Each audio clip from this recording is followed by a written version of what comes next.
안녕하십니까. 법무법인 PK 박지연 변호사입니다. 안녕하십니까. 변유석 변호사입니다. 이제는 구체적으로 합의에 있어서 어떻게 세부적으로 좀 하면 좋을지에 대한 이야기를 나눠보면 좋을 것 같아요. 합의 얼마에 할까 이런 얘기 또 많이 하시잖아요. 그렇죠. 합의금은 얼마가 적정한지, 그 다음에 합의하고 싶은데 피해자랑 연락이 안 되면 어떻게 해야 될지, 맞아. 합의를 하는데 생각해야 될 점이 정말 많은 것 같아요. 정말 많죠. 네. 합의는 정형화되지가 않습니다. 모든 사건이 다르듯이 합의하는 방법도 다 천차만별입니다. 언제 합의에 대한 제시를 해야 될지, 어떠한 방법으로 해야 될지, 할 때는 어떠한 조건을 하고 금액을 얼마나 적정을 할지, 금액 제시를 할 때는 어떠한 방법으로 해야 되고, 이런 것들은 너무나 다양하죠. 먼저 첫 번째로 타이밍 같은 경우에는 실제적으로 처음부터 피해자는 나는 합의를 원하지 않아 라는 피해자분들이 있는가 하면 일단은 합의금의 얘기는 듣고 싶어, 또는 지금 일단 우선은 합의하자, 이런 피해자의 특성이 다양할 겁니다. 그런 경우에는 가해자 입장에서 피해자 특성에 맞춰서 저희가 접근 방향을 달리 설정할 필요성이 있습니다. 두 번째는 금액이나 어떤 조건의 부분에서 많은 분들이 되게 궁금해 하시겠죠. 저희 항상 드리는 말씀이 얼마의 합의금이 적정할까요? 라고 할 때 제가 드리는 말씀이 있어요. 뭐냐면 살인사건이라도 가해자가 정말 빈털터리면 100만 원에 합의되는 경우가 있고, 단순 절도사건이라도 정말 고액의 부자면 1억에 합의되는 경우가 있다 라고 말씀드립니다. 그 말씀의 취지는 합의금에 적정한 어떤 정답은 없다라고 말씀을 드립니다.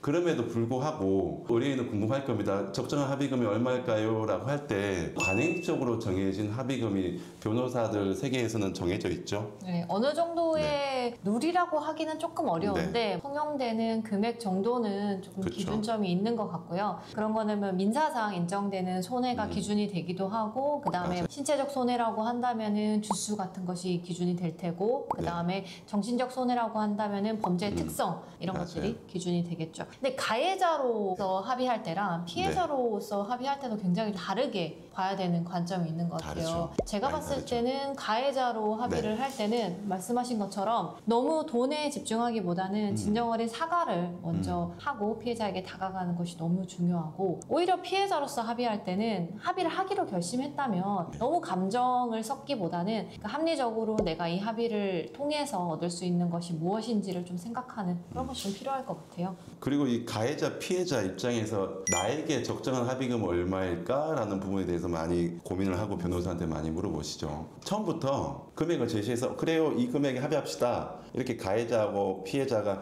처음부터 금액에 대해서 합의가 되는 경우는 그렇게 많이 없죠. 수차례 왔다 갔다 하는 과정이 필요하고, 당연히 가해자 입장에서는 피해자가 높은 금액을 제시할 거라고 생각을 하고 생각보다 낮은 금액으로 처음부터 제시하는 경향이 크고, 피해자 같은 경우에도 자기가 생각하는 금액에 못 받을 것을 생각을 하고 그 생각한 금액보다 좀 더 높은 금액부터 제시해서 중간 접점을 찾아가는 경우가 합의 과정에서는 많이 나타나는 특징입니다. 그리고 합의할 때 중요한 것이 피해자와 안면이 있는 사이라고 하더라도 급작스럽게 연락해서 피해자의 심기를 건드릴 수가 있기 때문에 그렇죠. 네. 충분하게 피해자의 심정을 건드리지 않도록 연락을 해야 되고, 또 모르는 사이일 경우에는 피해자의 연락처를 몰라서 아예 합의에 접근하지 못하는 경우도 있어요. 그 경우에 어떻게 해야 되는지 되게 많이 물어보시거든요. 그럴 경우에는 일단 저 같은 경우에는 수사 단계라면은 수사관의 도움을 받습니다. 수사관님을 통해서 합의 의사를 전달하고 그 수사관님께서 저희의 연락처를 알려주시는 방법을 취할 때도 있고, 네. 아니면은 피해자분의 연락처를 저희가 받는, 동의를 받아야겠죠, 물론.